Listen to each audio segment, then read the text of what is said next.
Okay, so this is the third section of notes on the dot product. And in this, we're going to take a deep dive into orthogonality. So we have to define what are orthogonal vectors. Okay, so we actually use the dot product here to define the vectors.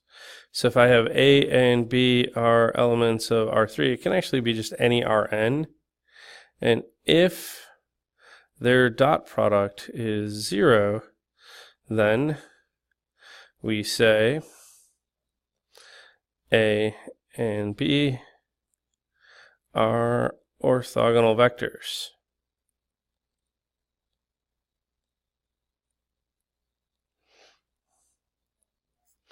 And we write this as A is orthogonal to B.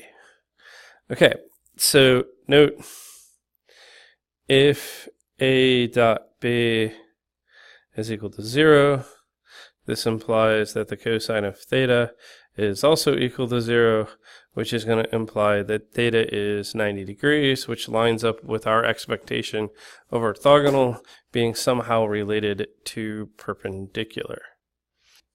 Okay, so now we're going to get into an idea called orthogonal projection.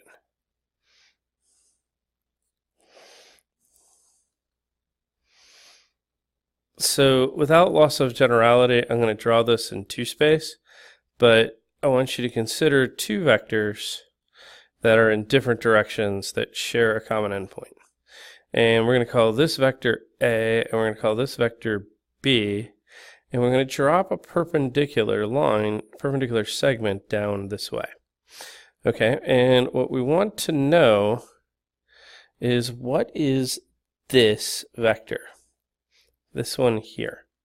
Okay, and we're going to call that vector the projection of vector B onto vector A.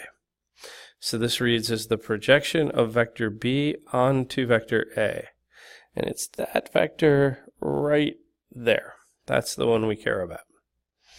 Okay, we also have another term where if I say that I want the component of vector B onto vector A, that's just the magnitude of this. So it's a shorthanding way of saying the magnitude of the projection is the component of B onto A. Okay, so that gives us kind of a definition to work with. We're going to make a proposition here.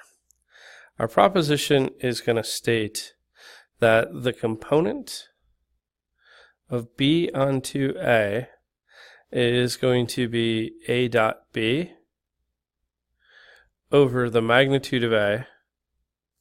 And then we're going to say that the projection of B onto A is ultimately going to be that A dot B onto A, A dot B over the magnitude of A times A over the magnitude of A. So that's the unit vector in the direction of A.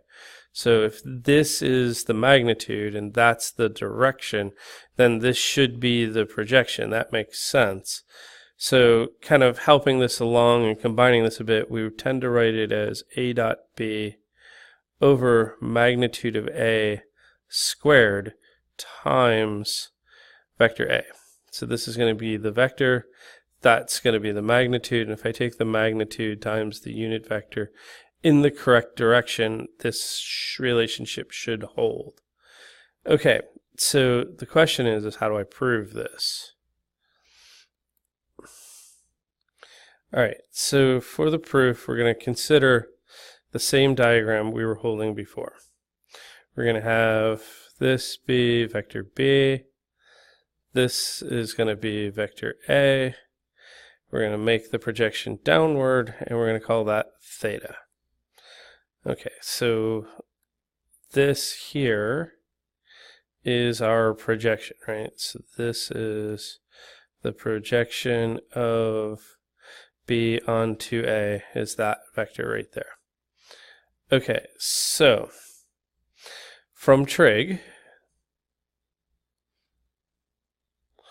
so I'm going to clear a little bit of space here. You get that the cosine of theta is the the adjacent over the hypotenuse, right? So the adjacent here is going to be the component of A onto B, which is the magnitude of the projection is the component, right? So that's that. And then over the magnitude of B. Okay, so this is the adjacent to theta. This is the hypotenuse of that right triangle. So this should hold from your trigonometry, right?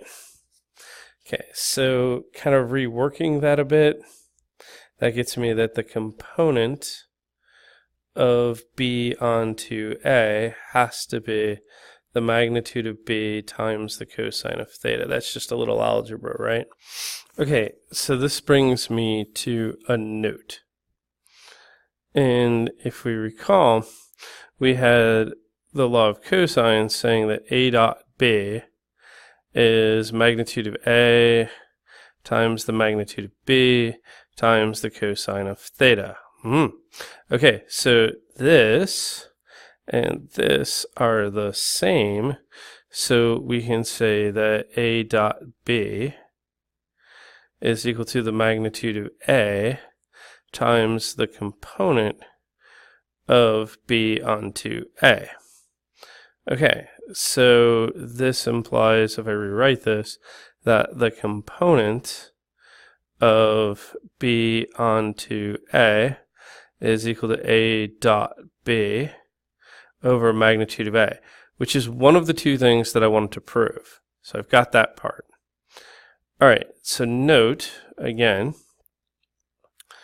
if I want a unit vector,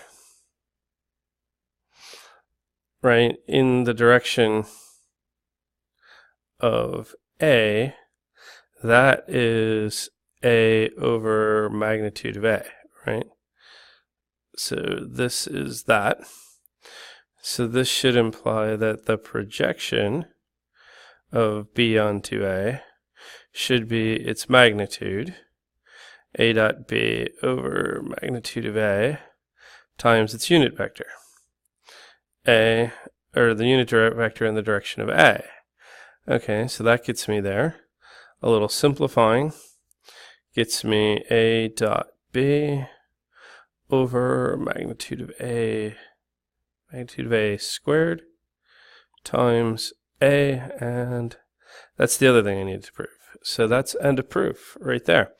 Okay, so this gives me a method to find the orthogonal projection of one vector onto another.